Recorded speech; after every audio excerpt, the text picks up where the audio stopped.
Lectura del Santo Evangelio según San Lucas. En aquel tiempo, Jesús estaba a orillas del lago de Genesaret, y la gente se agolpaba en torno suyo para oír la palabra de Dios. Jesús vio 2 barcas que estaban junto a la orilla. Los pescadores habían desembarcado y estaban lavando las redes. Subió Jesús a una de las barcas, la de Simón, le pidió que la alejara un poco de tierra, y sentado en la barca enseñaba a la multitud. Cuando acabó de hablar, dijo a Simón: «Lleva la barca mar adentro y echen sus redes para pescar». Simón replicó: «Maestro, hemos trabajado toda la noche y no hemos pescado nada, pero confiado en tu palabra, echaré las redes». Así lo hizo, y cogieron tal cantidad de pescados que las redes se rompían. Entonces hicieron señas a sus compañeros que estaban en la otra barca para que vinieran a ayudarlos. Vinieron ellos y llenaron tanto las 2 barcas que casi se hundían. Al ver esto, Simón Pedro se arrojó a los pies de Jesús y le dijo: «Apártate de mí, Señor, porque soy un pecador». Porque tanto él como sus compañeros estaban llenos de asombro al ver la pesca que habían conseguido. Lo mismo les pasaba a Santiago y a Juan, hijos de Zebedeo, que eran compañeros de Simón. Entonces Jesús le dijo a Simón: «No temas, desde ahora serás pescador de hombres». Luego llevaron las barcas a tierra, y dejándolo todo, lo siguieron. Palabra del Señor.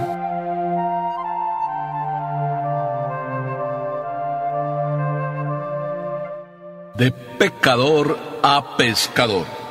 Con frecuencia escucho palabras como esta: el Señor me sanó, el Señor me salvó. Yo era un vicioso y ya he dejado todo. El Señor me sanó. Es la historia, pues yo diría, de casi todos los hombres que de vez en cuando, hacen sus tonterías. Son muy pocos los hombres que nacieron santos, vamos a decirlo así, y continuaron santos y terminaron santos. La mayoría de los hombres, somos de otra forma. Y cuando digo de otra forma, me estoy acordando de San Jerónimo, que no era ningún San Jerónimo, era simplemente Jerónimo, y en uno de sus momentos así muy espirituales, que no voy a decir que cambiaron su vida, pero que influyeron, se encontraba en Jerusalén, y era el día de la Navidad, y agarró al niño Dios y le dijo así muy íntimamente: «¿Qué quieres que te regale de Navidad?». Así de que el niño le respondió, y se sorprendió San Jerónimo, y dice: «Regálame tus pecados». Cuando San Jerónimo, que no era Jerónimo, repito, escucha esas palabras del niño Dios que traía en brazos, entonces se pone a pensar: pero ¿cómo tú quieres que yo te regale mis pecados? Sí, regálame solo tus pecados. Loco entonces se puso San Jerónimo a decir: «Loco debe ser que quieres, Señor, mis pecados». Podríamos nosotros decir: vaya, Dios se pone loco. Y se pone verdaderamente loco por cada uno de nuestros pecados, por cada una de nuestras miserias. Sí, así pasó con San Pedro. Pero fíjate primero que el Evangelio nos dice que la gente se agolpaba en torno a Jesús. ¿Qué tenía Jesús de especial? Pues lo mismo que tiene de especial hoy, que Jesús viene a traernos la verdadera salud de nuestras almas. Hoy estamos sedientos, como lo han estado todas las generaciones, estamos sedientos de lo espiritual. Cada uno de nosotros vivimos a veces en una continua, miseria, porque nadamos a veces en el mal y nos enfangamos en el mal y nos ensuciamos por el mal, y encima todavía andamos con esas depresiones, desilusiones, tristezas, angustias, dolores. Por eso, cuando alguien especial como Jesús, o alguien especial que se le parece a Jesús como el Papa, o alguien especial que es verdaderamente espiritual, nos trae a Dios, las personas se agolpan en torno a Él. Ese es el caso de los santos, que han atraído a tanta gente. ¿Por qué? Porque le traen lo especial que Papá Dios quiere traer a cada uno de nosotros, la sanación. Así es de que cuando Jesús vino y se presentó y empezó a arrastrar a las gentes y empezaba eso a llevar detrás de sí multitudes, pues unos se ponían celosos, pero la mayoría de la gente lo que quería es hartarse de la verdadera comida, del verdadero alimento. Ya estaban, como se suele decir también usando la misma palabra, hartos de tantas tonterías. Yo creo que hoy también pasa lo mismo. Hoy quiere la gente y se agolpa en torno a las grandes ceremonias, se agolpa en torno a los líderes espirituales, se agolpa en torno a las iglesias donde verdaderamente se vive lo que se tiene que vivir, se agolpa en torno a las procesiones, se agolpa en torno a las así llamadas misas de sanación, porque quiere verdaderamente sanar. Bueno, pues está ahí el hecho. Ayer como hoy, siguen agolpándose en torno a los líderes que traen verdaderamente el alimento espiritual, se agolpa la gente. En el caso que estamos leyendo aquí en el Evangelio, resulta que Jesús, al verse con la gente encima, usa lo mejor que puede usar en su tiempo. Estaba al lado del lago de Genesaret y mirando que había unas barcas, la de Simón, le pide a Simón si la puede retirar un poquito más allá, más adentro. Y desde ahí Jesús, qué hermosa sería aquella escena. Desde ahí Jesús, usando la brisa del mar y el viento, que le va a ayudar a que la predicación llegue a cada uno de esos corazones, el viento del Espíritu, el viento de esa brisa matinal, de esa brisa del día, de esa brisa del mar, la brisa de Papá Dios, el Espíritu que ayuda a que llegue la palabra de Dios a cada uno de esos corazones que escucha. Jesús bien sabía usar los recursos que tenía y los usó. Y los usó para llegar a cada uno de los corazones. Y desde allí empezó a predicar. ¿Tú serás de esos que a lo mejor hoy también le cierren las puertas a Jesús? ¿Tú serás de esos que digan, no, esto a mí no me viene? ¿O serás también como Pedro? A mí me entra una cierta envidia de Pedro. Pedro fue el que escuchó más de cerca a Jesús en esa predicación ahí en el lago de Genesaret. Pedro lo tenía enfrente, porque Jesús estaba en su propia barca. ¿Nosotros también seremos capaces de que Jesús se suba a nuestra propia barca? ¿Seremos capaces de escucharle a Jesús también de cerca? ¿O más bien lo queremos tener lo más lejos posible como para que no nos toque? ¿Como para que no llegue a vibrar nuestro corazón? ¿Nos entra un cierto miedo de tenerle en la propia barca?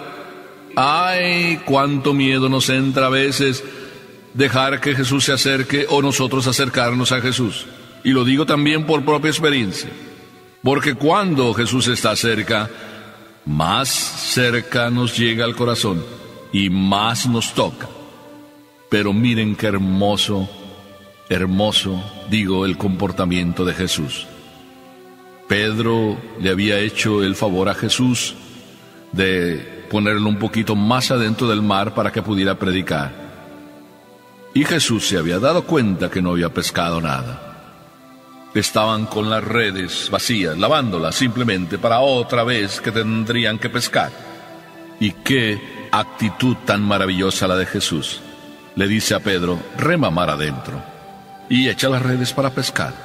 Pedro le dice con la humilde y sencilla actitud, habiendo hecho la experiencia de no pescar, le dice, hemos estado toda la noche y no hemos pescado nada. Pedro sabía bien claro que era la noche para pescar, que el día no es para pescar, al menos con red, que las buenas pesquisas se hacen de noche. No sé qué le había pasado ya a Pedro, que el solo escuchar a Jesús le hizo dejar su experiencia de pescador, sí, que claramente sabía lo que tenía que hacer, a la experiencia de pecador. Y detrás de la experiencia de pecador, aceptar el mandato de Jesús, que le dice, echa tu red mar adentro y ponte a pescar. Pedro entonces le responde, Maestro, confiado en tu palabra echaré las redes. Fíjense ustedes, confiado en tu palabra echaré las redes. Ya no es el Pedro de antes que sabe todo lo que tiene que hacer y que quiere demostrar cómo se hacen las cosas, cómo se pesca. Él era experto. Simplemente dice ante un Jesús que le tiene en su corazón verdaderamente ya capturado. Jesús le ha cautivado y nada más. Lo único que dice: en tu nombre, confiado en tu palabra, echaré las redes. Nosotros somos capaces también de decir, cuando nos vemos saturados de tanta miseria y de tanto pecado, y que el Señor se acerca a nuestras vidas y que no nos acusa ni nos dice absolutamente nada, sino simplemente nos habla con ternura, con misericordia, ¿seremos también capaces de decirle: en tu nombre echaré las redes? ¿Seremos capaces de ser pescadores expertos a ser pescadores llenos de confianza en Dios? Aquí está la diferencia. Pescadores expertos convertidos en pescadores llenos de confianza en Dios. Qué hermoso y sencillo camino, para entonces terminar diciendo: el Señor me dio la vida, el Señor me curó, el Señor me dio lo que me hacía falta, el Señor se preocupó de mis cosas. El Señor, sí, cuando yo le di mi barca, cuando yo le di mis cosas, el Señor entonces me devolvió no solo el 100%, sino el 400, el 500%. ¡Qué maravilla de dos personas que empiezan a entenderse desde el corazón! Jesús y Pedro. Para enseñarnos a nosotros: qué maravilla si tú te entiendes de corazón a corazón con Papá Dios. Claro, de un gran pecador que empieza a reconocerse Pedro y le dice: apártate de mí, Señor, que soy un pecador. De un pecador que era pescador es llamado a ser un gran pescador. ¿Qué paso de pescador por pecador a pescador? De alguna manera es la misma historia de cualquiera de nosotros. Quizá por eso a veces nos da miedo abrirle el corazón a Papá Dios y humildemente reconocernos lo que somos, terminando por entregarle nuestros pecados como lo hizo San Jerónimo. Entonces ahí empieza la historia, desde pecado que somos hasta gracia que recibimos, y lanzarnos a la nueva misión, pescadores. Por eso todo encuentro con Dios siempre deja a una persona transformada, porque cada persona que se deja encontrar con Dios en el corazón viene a convertirse en una gallina culeca. Sí, porque cuando tú te encuentras con Dios, no tienes otra cosa y no sabes hacer otra cosa más que decir: el Señor me sanó, el Señor me curó, vengan. Este es el que verdaderamente nos trae el pan de la vida, la salud a nuestras enfermedades espirituales, la sanación a todos nuestros problemas. Pero ¿querrás tú que el Señor te sane? Porque yo creo que tú también, que me escuchas, tienes la misma experiencia de Pedro. Eres un pecador. Yo también lo soy, lo somos todos. Pero lo más hermoso no es que nos sintamos pecadores, sino que le regalemos a Papá Dios nuestros pecados. Que dejemos todo lo que somos en las manos de Dios. Que le dejemos a Él que lave nuestras miserias. Que le dejemos a Él que nos dé con su gracia toda la fuerza para esa lucha y traer a otros a que se encuentren con el Señor de corazón a corazón, donde verdaderamente cuando hay el encuentro suceden las auténticas y reales sanaciones. Voy a dejarlo ahí para que tú termines diciendo: el Señor me sanó. Amén.